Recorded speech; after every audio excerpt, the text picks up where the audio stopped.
পাক সার্কাস কাণ্ডে জিরো টলারেন্সের বার্তা দিয়েছেন মুখ্যমন্ত্রী শুভেন্দু অধিকারী। আর তারপরেই পাক সার্কাসের গোলমালের তদন্তে অভিযুক্তদের দিয়ে ঘটনার পুনর্নির্মাণ করলো কলকাতা পুলিশ। গ্রেফতার হলো মূল অভিযুক্ত। আপনাদের জানিয়ে রাখি, গত রবিবার তপসিয়ায় বুলডোজার ব্যবহারের প্রতিবাদ জানাতে গিয়ে পুলিশের উপরে ইট বৃষ্টি করেন হামলাকারীরা। আর তার জেরে এই এলাকায় আইন শৃঙ্খলার অবনতি হয়।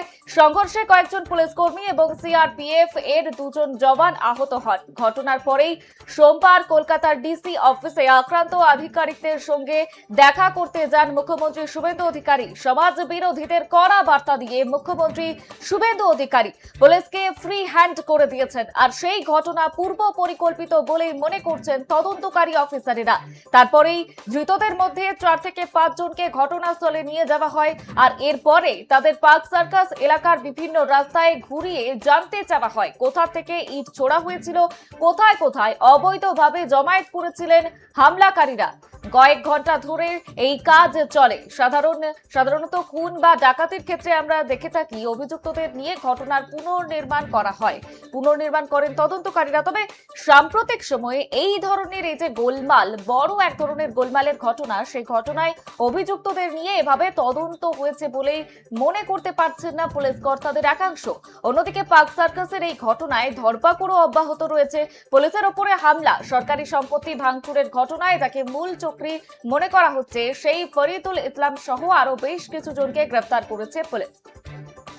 এ বিষয়ে বিস্তারিত জানবো। আমাদের সঙ্গে এই মুহূর্তে টেলিফোন লাইনে রয়েছে আমাদের প্রতিনিধি সুকৃতি ভট্টাচার্য। সুকৃতি, আর কি আপডেট উঠে আসছে? পুনর্নির্মাণ করা হচ্ছে ঘটনার, আর কি আপডেট উঠে আসছে? তোমাকে প্রথমে জানাবো, পাক সার্কাসের ঘটনায় ধৃতদের নিয়ে পুনর্নির্মাণ শুরু হয়ে গেল এবং পাক সার্কাসে যে গত কিছুদিন আগে গোলমালের ঘটনা ঘটেছিল, সেখানে তদন্তে অভিযুক্তদের নিয়ে ঘটনার পুনর্নির্মাণ করলে এবার কলকাতা পুলিশ।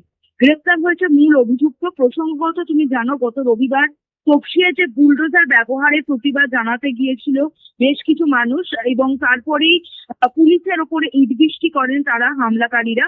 তার জেরে ওই এলাকায় আইন শৃঙ্খলার অবনতি হয়। সংঘর্ষে কয়েকজন পুলিশ কর্মী এবং সিআরপিএফ জওয়ানও আহত হন। ঘটনার পরই সোমবার কলকাতার ডিসি অফিসে পৌঁছে যান মুখ্যমন্ত্রী শুভেন্দু অধিকারী, এবং যেরকমটা জানা যায় যে শুভেন্দু অধিকারী সেখানে গিয়ে পৌঁছে পুলিশকে কড়া বার্তা দেন জিরো টলারেন্স নীতির, এবং সমাজ বিরোধীদের কড়া বার্তা দিয়েও মুখ্যমন্ত্রী অনেকগুলি কথা বলেছিল, পুলিশকে ফ্রি হ্যান্ড করে দিয়েছিল। তারপরে ধৃতদের মধ্যে 4-5 জনকে ঘটনাস্থলে নিয়ে যাওয়া হয় এবং পার্ক সার্কাস এলাকার বিভিন্ন রাস্তায় ঘুরিয়ে তাদেরকে দেখানো হয় যে কোথা থেকে তারা ইট ছুঁড়েছিল, কোথায় কোথায় অবৈধ জমায়েত করেছিল তারা। এবং অন্যদিকে ধরপাকড়ও চলছে। মূল চক্রী বলে যাকে বলা হয়েছিল সেই ফরিদুল ইসলামকে গ্রেপ্তার করেছে পুলিশ। তার সঙ্গে আরো বেশ কিছু জনের তল্লাশি কিন্তু চলছে যারা এই ঘটনার সাথে যুক্ত, এবং গ্রেপ্তারি বেড়ে বলা যেতে পারে এখন 50 বর্ষা। বেশ ধন্যবাদ সুকৃতি। যেমনটা আপনাদের জানাচ্ছিলাম, পাক সার্কাসের ঘটনায় এখনো পর্যন্ত ধরপাকড় অব্যাহত রয়েছে এবং পুলিশের ওপরে হামলা থেকে শুরু করে সরকারি সম্পত্তি ভাঙচুরের ঘটনায় যাকে মূল চক্রী বলে মনে করা হচ্ছে সেই ফরিদুল ইসলাম সহ আরো বেশ কিছু জনকে গ্রেফতার করেছে পুলিশ। আরো কয়েকজনের খোঁজে তল্লাশি চলছে। অভিযুক্তরা বেশিরভাগই বেনিয়াপুকুর থেকে শুরু করে তপসিয়া তিলজলা এলাকার বাসিন্দা বলেই জানা গিয়েছে।